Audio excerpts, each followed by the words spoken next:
listen, we're back, and we're back quicker than we thought we would be back, because Mel actually came up with a real humdinger. I don't know what else to call it. This is the great thing about historical criticism, and this is great.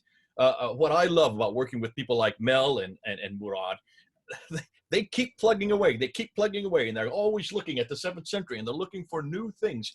And lo and behold, remember what we said in the last video, that when you put these videos up, and as we've been doing, people look at them, they say, hold on a minute, we've seen this before, we know some about this, and then they get in contact with Mel, or they get in contact with Murad or me, and then they said, have you looked at this? Have you looked at this object? Or have you looked at this map? Or have you looked at this inscription? And so we're getting fed an awful lot of new material that's coming from many of you who are watching us.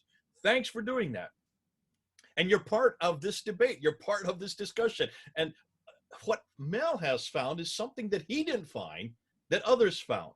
And this is something that was going to support what we said earlier. So I've just kept my same shirt on to make it think that we've just kind of continued on from the last one. No, believe me, I have taken it off in between the last few days that we've heard there. Mel, there you are. Okay, good. Hi, okay, Jay. Mel.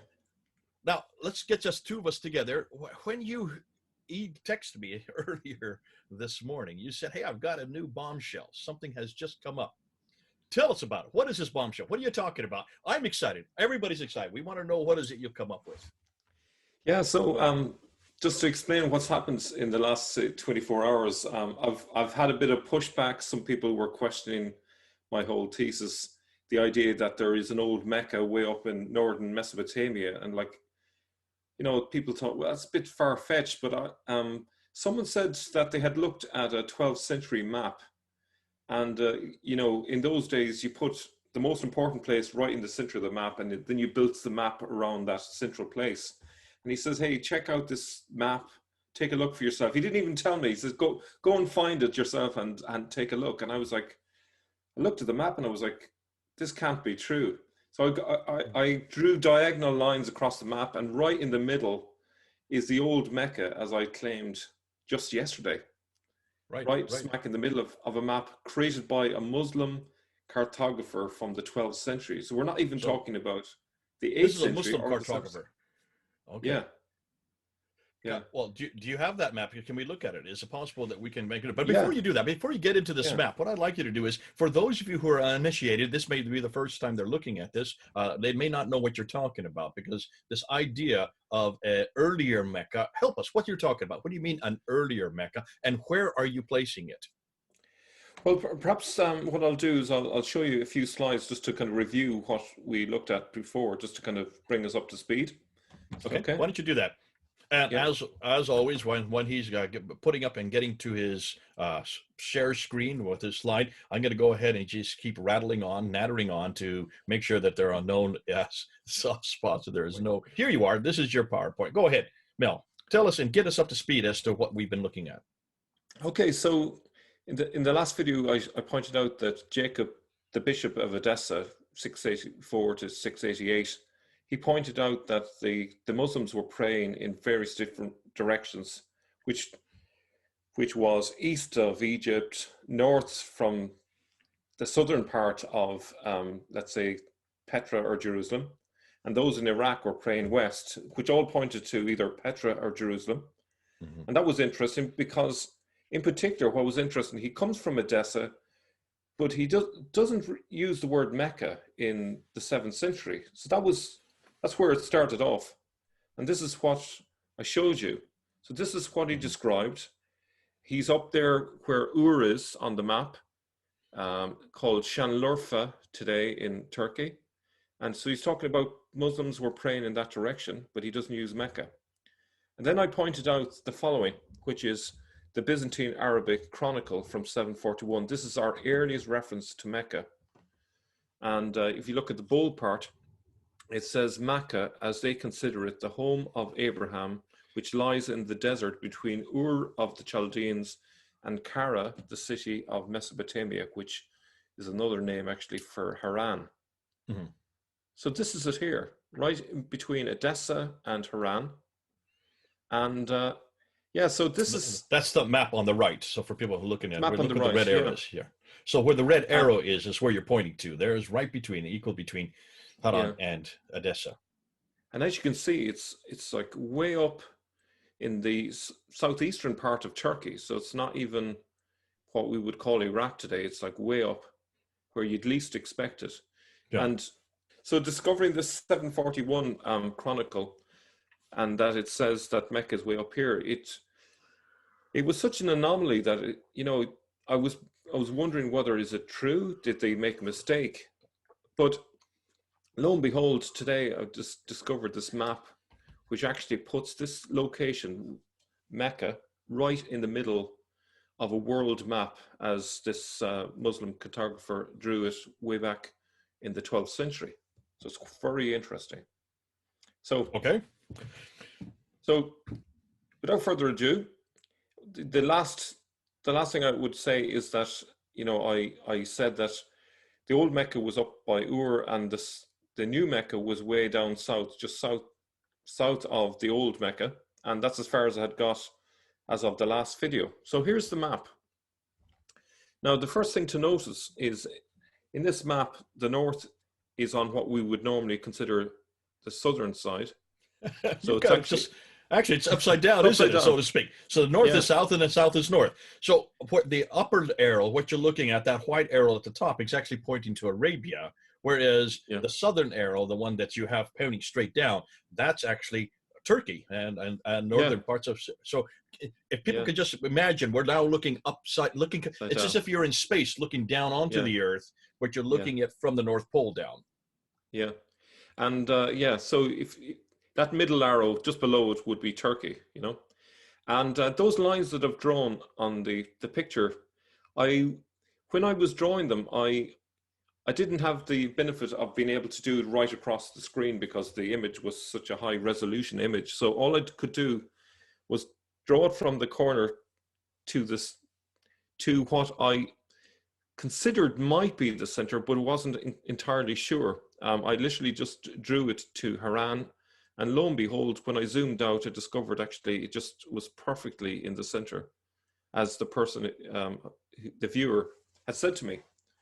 And Okay. look, and look at where Mecca is. It's way up there on the upper part of the map in an So that insignificant that top location. arrow that we're talking about, that is pointing to Mecca. That's the modern day Mecca. So Yeah, that is the new Mecca. And the middle arrow, the one that's pointing into the center, that is the old Mecca. That's the that's the Haran, that's the Chaldea that you're talking about. yeah, and actually, interestingly, today I also received other information. Someone sent me an email, further information about Ur, and there is a cave in Ur which is believed to be the birthplace of Abraham. So, the cave appears a lot in the Islamic tradition in relation to Muhammad. So we have a cave here mentioned, and this That's fits the in Hidda cave you're nicely. referring to. So you're talking about the Hidda cave that's in the traditions where Muhammad supposedly was doing his Yeah, meditation there for that was around 610, supposedly according to the traditions. So you're saying yeah, that this again is another one of these traditions that worked its way down, and they put it into the tradition because it's already there. It pre-existed from the Abrahamic tape, which is where that middle arrow would be as well. yeah.